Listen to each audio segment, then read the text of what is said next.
All right, we're taking a look at Daredevil. Daredevil number 4. Really 616, but whatever. So, I didn't buy that many comics this week. I've really cut back a lot. A lot. And I think most people have. But I've been sticking to ones I like.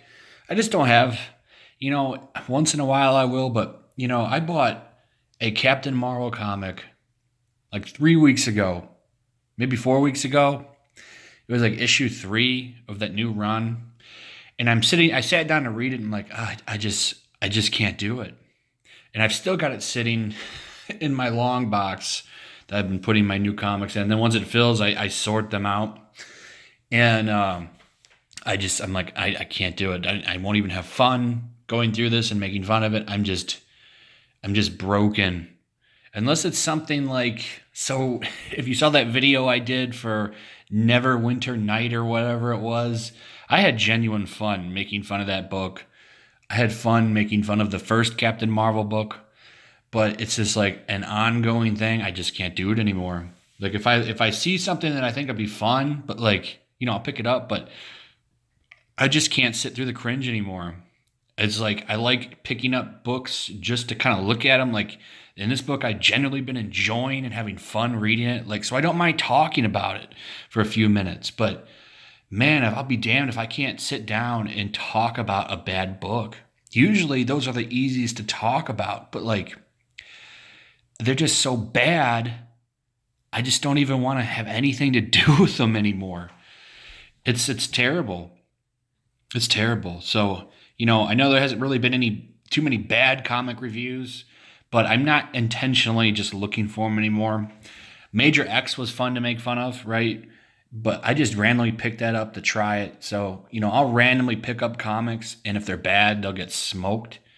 But looking for them purposefully, it just hurts my soul to do it. It hurts my soul. I can't do it anymore. I can't do it because the industry has just killed a lot of my passion for these comic books anymore. And I think we all know most of them are bad. I really enjoyed highlighting good books, and I've got the other channel that's doing really good, which means I can dedicate this channel to really looking at good stuff. If we come across a good bad one once in a while, I think that's fun too. But it's been nice, as long as people watch these, it's just fun to just kind of experiment and do these little comic book reviews. So I thanks for everyone that still watches and comes out. Appreciate it. I'm glad you guys are still enjoying these. Nice little dedicated audience so far that's been watching a lot of these. So it's been nice. So Daredevil. Sorry that took 3 minutes. I'm sure somebody in the comments will say the video starts at 3 minutes. But anyway, this has been really good. So this is issue 4. This is done by Zdarsky, who did...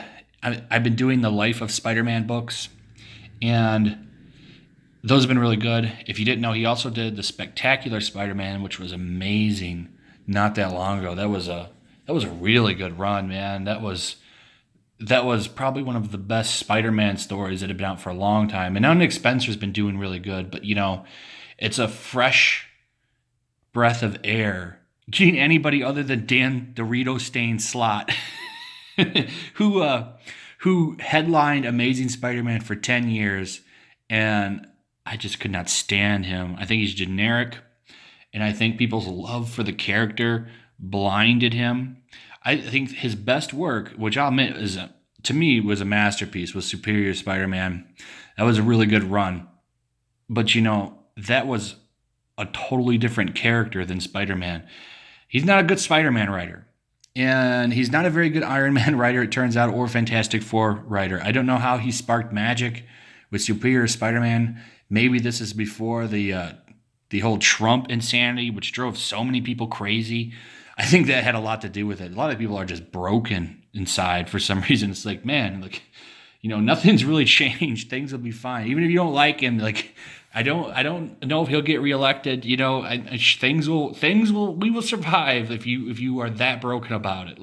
It's just get over it at some point. But these people are literally just broken inside. I don't understand it. I cover that stuff a lot and I still don't get it. Why do you let this bother you so much? But anyway, so Zdarsky writes this, and it's really good. Basically, Daredevil, like a little quick catch up. He was beat up. See, I don't know. I didn't read the previous arc. I only picked this up because of Chip Zdarsky, because I like his writing, so I bought it to try it, and I've liked it. Like, I've never really been a big Daredevil guy. The only reason I'm reading it is because he's writing it, and he does an amazing job. And, I was able to jump on this arc, no problem. So, like, there's only 4 issues in. Like, it'd be easy to jump on this book. You don't need to buy anything else. Like, I feel like if you just have the basic Netflix knowledge, you can walk right into this and be fine. I really do. Like, so far, I don't feel like I missed anything.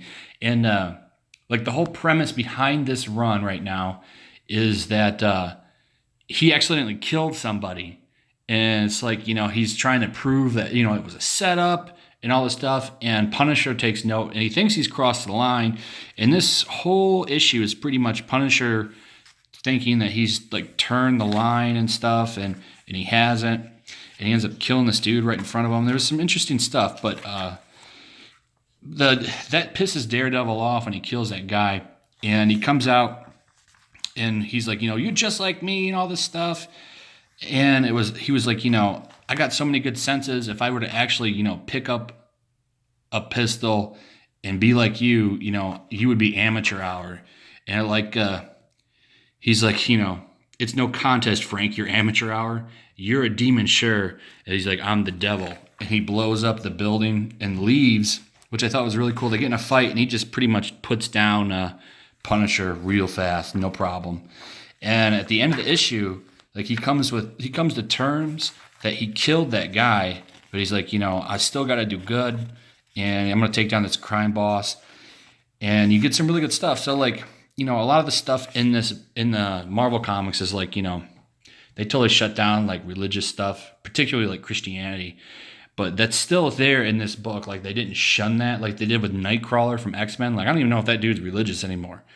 Daredevil is extremely religious. And then, like, this, he's like, I got to make peace with the fact that I killed this guy. I got to ask forgiveness from God and all this stuff. I'm like this is really good. Like, this, I think, is the end of this first arc. Like, he's on the run for murder, kind of, and there's going to be that aspect now of law enforcement looking for him, and him trying to still, struggle, I think, with that murder and taking down and doing the job. I think there's a lot of good, like, dynamics here for a good story that, you don't see a lot anymore. Like I said, like, this is one of like 9 good comics on the market, period. Like, there's not many, especially from the main, like, DC and Marvel comics. There's not very many good comics left, man. I don't care what the shills say. There's a lot of shill YouTube channels, particularly that Comic University guy. That dude thinks even the biggest piece of trash is a really good book. And then you've got, like, sites like CBR and Bleeding Cool. These guys just ride the pony of any creator. Everything is beautiful. Everything is magic. That's not true. A lot of these comics are shit. And if you don't see that, I don't know what to tell you, man. You're just trying to get a job in the industry or something. That's why these people, they don't like, a lot of these CG channels or channels that tell you how it is, because they think, if you put down their work, that's harassment. You're hurting my feelings. That's not true either, man. These people, they need to take criticism. Like, I have no problem saying, like, Matthew Rosenberg, who's writing X-Men now, I think he's doing good, but his previous runs were absolute trash. I thought most of his comics were shit, and he's really kind of pulled it together. But, like that, and then you've got people like that Saladin Ahmed guy or whatever. He's actually a talented writer, but he's a douchebag. He's a complete douchebag. And I'll call him out for being a douchebag, or I have many times, nothing happens. But, you call him out for being a douchebag, well, you're an extremist. So I have no remorse for these people, man. Let them. The industry's dying, and they got nobody to blame but themselves. So I'm gonna ride it out and just keep reading good stuff. We'll pick up the occasional bad book and just go from there. Really, that's really all I got to say about it. Anyway, this is good. Check it out.